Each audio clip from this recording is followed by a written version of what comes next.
ಹೆದ್ದಾರಿ ಪಕ್ಕ ಫ್ಲೆಕ್ಸ್ ಹಾವಳಿ, ಅಪಘಾತ ಭೀತಿ ನಡುವೆ ಕ್ರಮಕ್ಕೆ ಸಾರ್ವಜನಿಕರ ಒತ್ತಾಯ.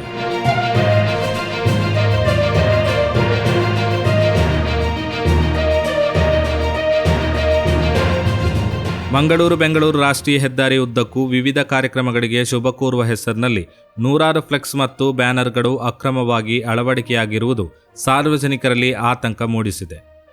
ಪ್ಲಾಸ್ಟಿಕ್ ಫ್ಲೆಕ್ಸ್ಗಳಿಗೆ ಸರ್ಕಾರ ನಿಷೇಧ ಹೇರಿದ್ದರೂ ಹೆದ್ದಾರಿ ಬದಿಯಲ್ಲಿ ಸಾಲು ಸಾಲಾಗಿ ಬ್ಯಾನರ್ಗಳು ರಾರಾಜಿಸುತ್ತಿರುವುದು ಕಂಡುಬರುತ್ತಿವೆ.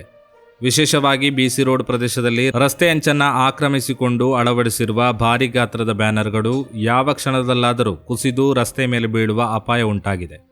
ಕೆಲವು ಬ್ಯಾನರ್ಗಳು ಈಗಾಗಲೇ ಸೊಂಟ ಮುರಿದು ರಸ್ತೆಯ ಕಡೆಗೆ ವಾಲಿ ನಿಂತಿದ್ದು ವಾಹನ ಸವಾರರಿಗೆ ಜೀವಾಪಾಯ ಉಂಟು ಮಾಡುವ ಸ್ಥಿತಿ ನಿರ್ಮಾಣವಾಗಿದೆ. ವಾರದ ಹಿಂದೆ ಇದೇ ರೀತಿಯಾಗಿ ವಾಲಿ ನಿಂತಿದ್ದ ಫ್ಲೆಕ್ಸ್ ಒಂದು ರಸ್ತೆ ಮೇಲೆ ಕುಸಿದ ಘಟನೆ ನಡೆದಿದ್ದು, ಅದೃಷ್ಟವಶಾತ್ ಆ ವೇಳೆ ವಾಹನ ಸಂಚಾರ ಇರದ ಕಾರಣ ಅಪಾಯ ತಪ್ಪಿದೆ. ಆದರೆ ಪ್ರಸ್ತುತವೂ ಬೃಹತ್ ಗಾತ್ರದ 2 ಬ್ಯಾನರ್ಗಳು ಅಪಾಯಕರವಾಗಿ ವಾಲಿ ನಿಂತಿರುವುದು ಗಮನಾರ್ಹವಾಗಿದೆ. ಫ್ಲೆಕ್ಸುಗಳಲ್ಲಿ ಹಾಕಲಾಗಿರುವ ಜಾಹೀರಾತುಗಳನ್ನು ನೋಡಲು ಪ್ರಯತ್ನಿಸುವ ವೇಳೆ ವಾಹನ ಸವಾರರ ಗಮನ ವಿಲಕ್ಷಣವಾಗುವುದರಿಂದ ಅಪಘಾತಗಳು ಸಂಭವಿಸಿರುವುದು ಉದಾಹರಣೆಗಳಿವೆ. ಇಂತಹ ಪರಿಸ್ಥಿತಿಯಲ್ಲಿ ಸಕ್ರಮವಾಗಿರಲಿ ಅಥವಾ ಅಕ್ರಮವಾಗಿರಲಿ ಅಪಾಯಕಾರಿಯಾಗಿ ಅಳವಡಿಸಿರುವ ಫ್ಲೆಕ್ಸುಗಳಿಗೆ ಅವಕಾಶ ನೀಡಬಾರದು ಎಂಬುದು ಸಾರ್ವಜನಿಕರ ಅಭಿಪ್ರಾಯವಾಗಿದೆ. ಈ ಕುರಿತು ಸ್ಥಳೀಯ ಆಡಳಿತ ಹಾಗೂ ಪೊಲೀಸ್ ಇಲಾಖೆ ಗಂಭೀರವಾಗಿ ಗಮನ ಹರಿಸಿ ತಕ್ಷಣ ಕ್ರಮ ಕೈಗೊಳ್ಳಬೇಕೆಂದು ಸಾರ್ವಜನಿಕರು ಆಗ್ರಹಿಸಿದ್ದಾರೆ.